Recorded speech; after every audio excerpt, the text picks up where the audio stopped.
My name is Emily, and I am from a small town in Philippines. I was only 19 years old when I got married to a man named David. He was kind to me in the beginning, and my parents thought he was a good man. He lived in the United States, and after the wedding, I was supposed to go with him. I was scared. I had never been far from home. I had never taken a plane, and I didn't speak much English. I cried a lot before I left. I didn't want to leave my family, especially my mother. She was everything to me. We talked every day, and she always helped me when I was sad.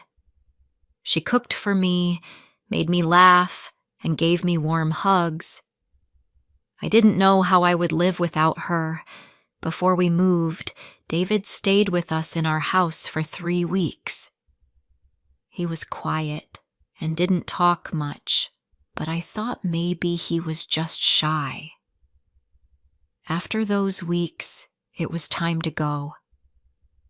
I packed my clothes and a few pictures of my family. My mother gave me a silver bracelet and said, "This is to remind you of me. Stay strong, my daughter." I hugged her tightly and cried so much. She was crying too. I had never seen her like that. Saying goodbye felt like someone was pulling my heart out. We took the flight to New York. The journey was long, and I felt sick. My eyes were red from crying, and my stomach hurt. David didn't talk to me much on the plane. He looked out the window most of the time. I felt very alone already. When we reached New York, it was cold and windy. It was winter, and snow was falling. I had never seen snow before. It was beautiful, but I could not enjoy it. I was too sad and scared. David's father came to the airport to pick us up. His name was Mr. Collins. He looked serious and didn't smile. His wife, Miss Collins, stayed at home to cook, David said. We arrived at their house in New Jersey. It was small, dark, and very quiet. I went to my room and sat on the bed. My heart was heavy. I missed my home already. That night, I could not sleep. I kept thinking about my mother and father and my 2 younger brothers. I wanted to run back to them, but I couldn't. I was now a wife, and this was my new home. The next day, Mrs. Collins called me to the kitchen. She gave me a list of chores. Clean the living room, wash the dishes, cook rice, and don't be lazy, she said in a cold voice. I didn't understand everything, but I understood enough. I felt like a helper, not a daughter-in-law. I worked all day. My back hurt, and my hands were dry from the cold water. David didn't help. He just sat with his father, drank coffee, and watched TV. When I asked him if I could rest, he said, "My mom likes things clean. Try to do your best." Every day was the same. I woke up early, cleaned, cooked, and stayed quiet. I didn't know how to say no. I didn't know how to speak up. I was too scared to make anyone angry. Mr. Collins had a loud voice, and he shouted if I did something wrong. One time, I burned the rice, and he shouted so loudly that I cried in the bathroom for an hour. Weeks passed, and I started to feel more and more sad. I didn't laugh anymore. I didn't talk to anyone except David, and even he stopped listening to me. I missed my family so much. I wanted to call my mother, but David said the phone bill was too expensive. He told me I could call her once a month. I waited for that one call like it was gold. I cried when I heard her voice. I lied to her and said, "I'm fine, Mama. Everything is okay." But it wasn't okay. Nothing was okay. After 3 months, I found out I was pregnant. I was happy and scared at the same time. I thought maybe now things would get better. Maybe the family would be happy and David would love me more. But nothing changed. Mrs. Collins said, "Now you must work harder. A strong woman works even when she is pregnant." She gave me no rest. I worked with a heavy body and a tired heart. David still listened to his parents and never stood up for me. He didn't ask me how I felt. When I got sick in the mornings, he just said, "Take rest after the work is done." One day, I felt dizzy and almost fell in the kitchen. My hands were shaking and my head was spinning. I sat down on the floor and tears came to my eyes. I was so tired, so alone, and so scared. That night, I held my stomach and whispered to the baby, "You are not alone. I will protect you. I will be strong for you." The baby gave me hope. I started to dream about a better life. I wanted to learn English, get a job, and make money. I wanted to buy my own house where no one could shout at me. I didn't want to live under fear anymore. When the baby was born, it was a boy. I named him Ethan. He was beautiful, with big brown eyes and soft hair. I held him in my arms and felt strong for the first time. I thought, this is my son. I will protect him no matter what. But even after Ethan was born, things did not get better. I had to take care of him all alone. Mrs. Collins didn't help me. She said, "He is your baby, not mine." David went back to work a few weeks later, and I stayed at home with Ethan. I didn't sleep much. I didn't eat well. But I kept going. I told myself, one day this will change. One day I will have my own life.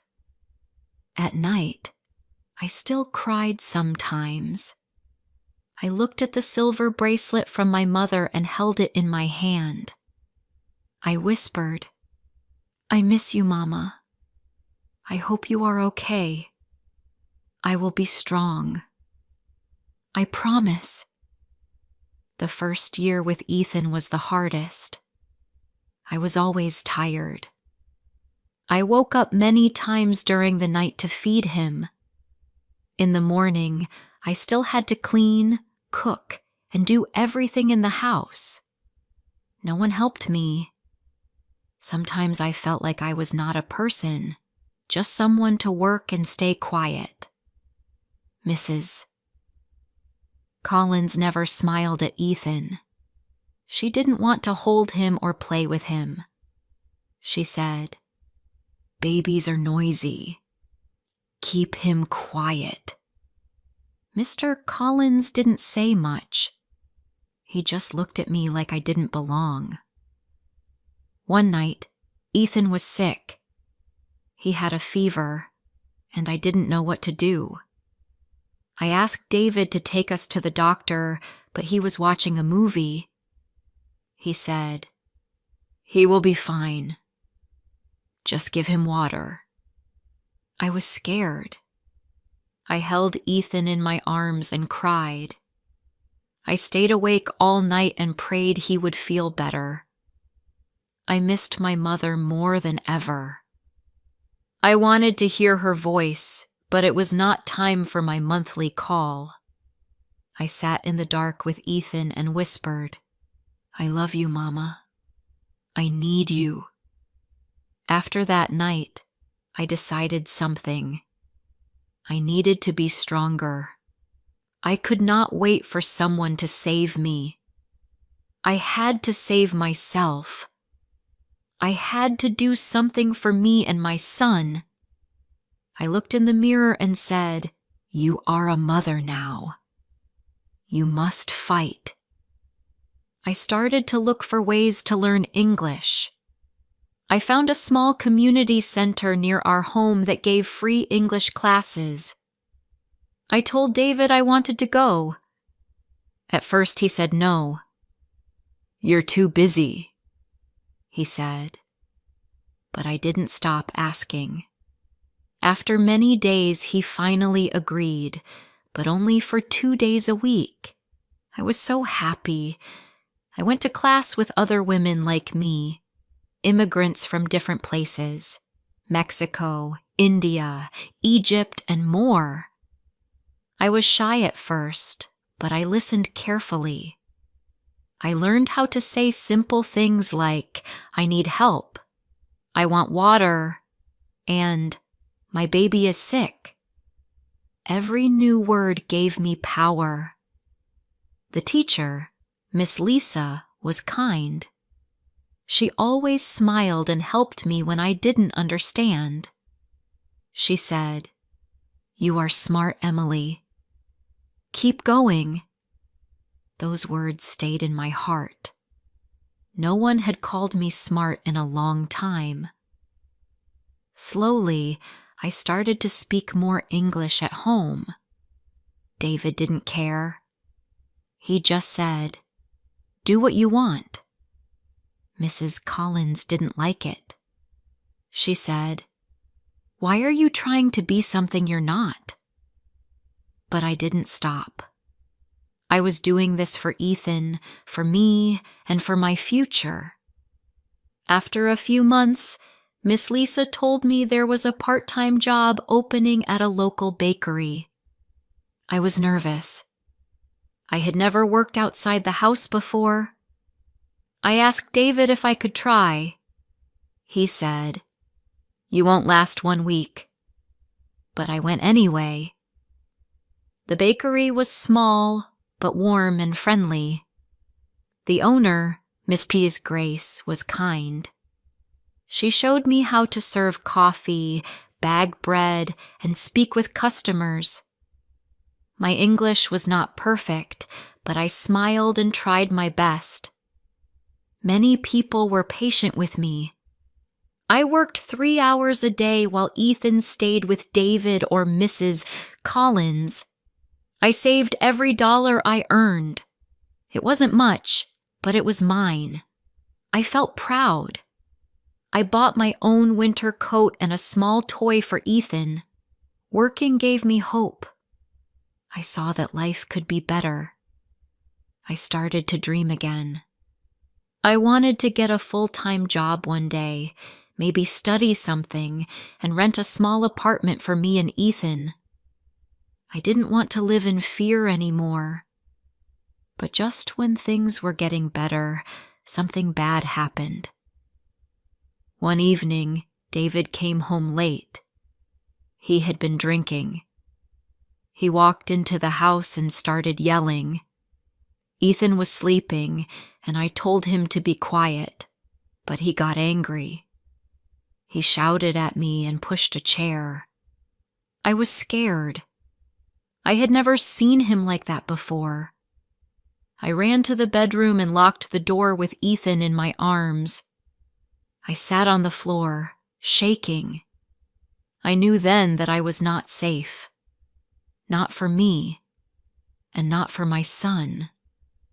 The next morning, I told Mrs. Collins what happened. She looked at me and said, "You made him angry. Maybe don't talk so much." I felt my heart break again. She didn't care. She never did. A week later, things got even worse. David and Mr. Collins were arguing about money. I stayed quiet in the kitchen, holding Ethan.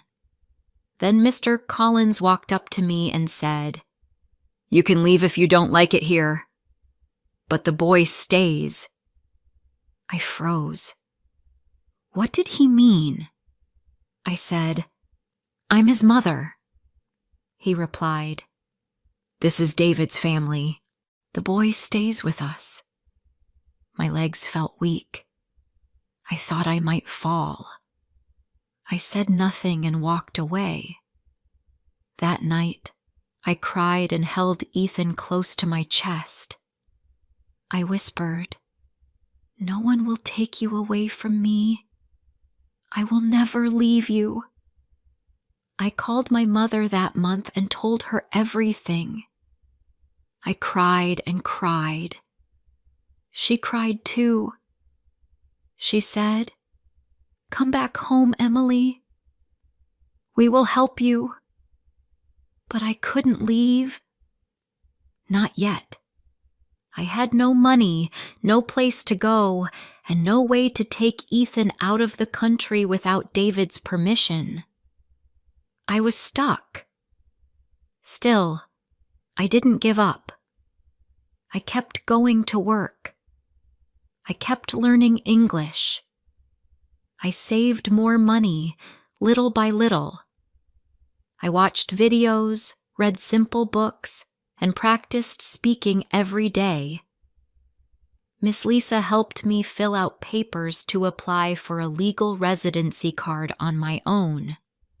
She said, "You're doing great, Emily. Don't stop now." At the bakery, Mrs. Grace offered me more hours. I started working 5 hours a day. I bought a second-hand phone with my own money and started talking to other women at work. I learned about support groups for women like me. For the first time, I started to feel stronger inside. I still lived in that house, and I still had to be careful. But I knew I was not the same girl who arrived in New Jersey 1 year ago.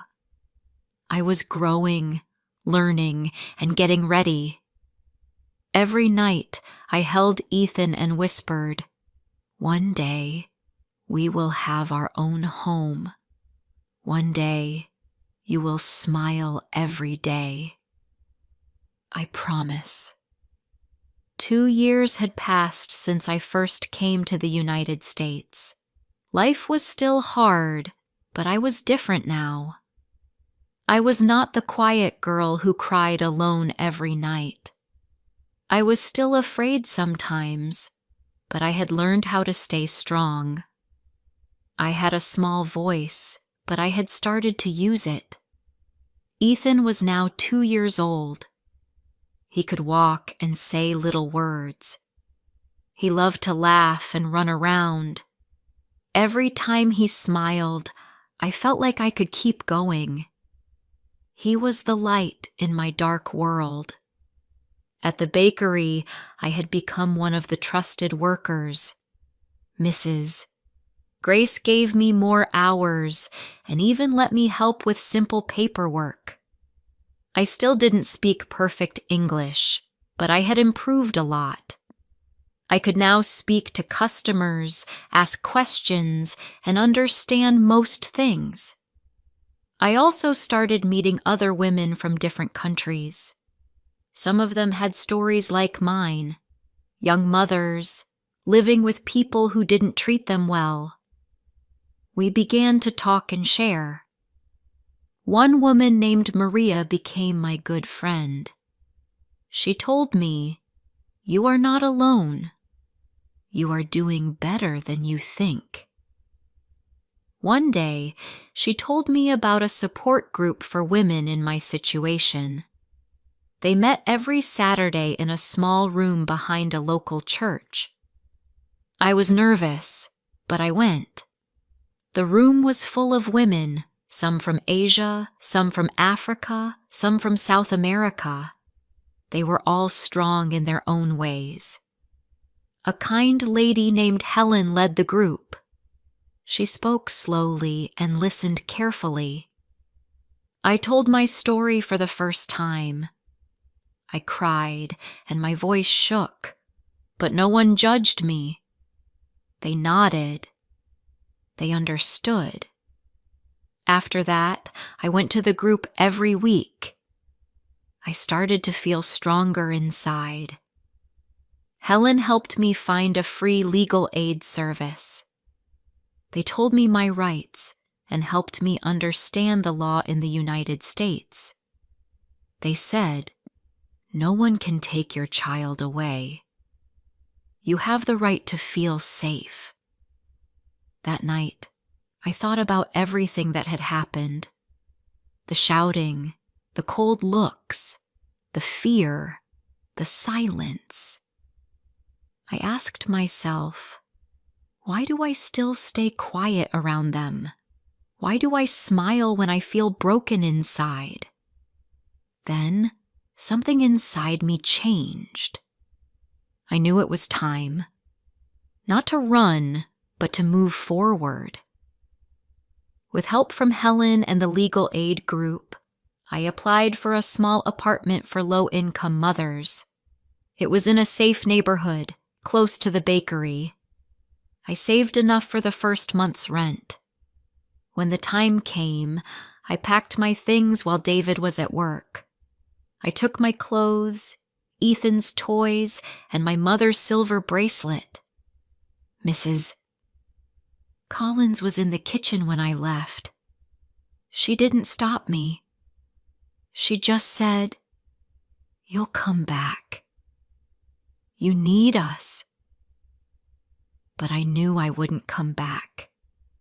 My new apartment was small, but it felt big to me. It had 2 rooms, clean walls, and a window that let the sunshine in. I laid a mat on the floor, placed a blanket for Ethan, and sat down. I cried. But this time, I cried because I was free. At first, it was not easy. I had to cook, clean, work, and take care of Ethan all by myself. But I was used to that. The difference was, now I had peace. No one shouted at me. No one made me feel small. In this space, I could breathe. One day, I got a letter from home. My mother had passed away. My heart broke all over again. I cried for days. I remembered how she told me to stay strong, how she gave me the bracelet, how she always believed in me. I felt guilty that I didn't visit her, that I didn't call her more. But then I remembered her. But then I remembered her voice. "Be brave, my daughter." I held Ethan close and whispered, "I'm sorry, Mama. I'm doing my best." After that, I promised myself something. I would live fully for my mother, for Ethan, and for me. Months passed. I continued working and saving. Ethan started going to a small daycare for a few hours while I worked. He made friends and learned new words. I watched him grow, and I felt proud. One day at the bakery, Mrs. Grace said, "You've come a long way, Emily. You should think about managing this place one day." I smiled. I still didn't believe I was that strong. But maybe I was. David tried to contact me a few times. He called and said, "Come back. Ethan needs his father." I said no. I was kind, but clear. "You had your chance. I'm doing what's best for us now." I still feel pain when I think about the past. I still cry sometimes, especially when I remember my mother. But I don't cry from fear anymore. I cry from healing, from remembering, from growing. Some days are still hard. But now when I wake up in the morning and see Ethan sleeping beside me, I smile. I get up, make tea, and start my day. This is our life now. Simple, honest, and ours. I am not rich. I don't have everything, but I have peace. I have freedom. I have a son who loves me. I have friends who support me. And I have myself. And that is enough. If this story touched your heart, don't forget to like, comment, and share. More emotional and inspiring stories are coming soon.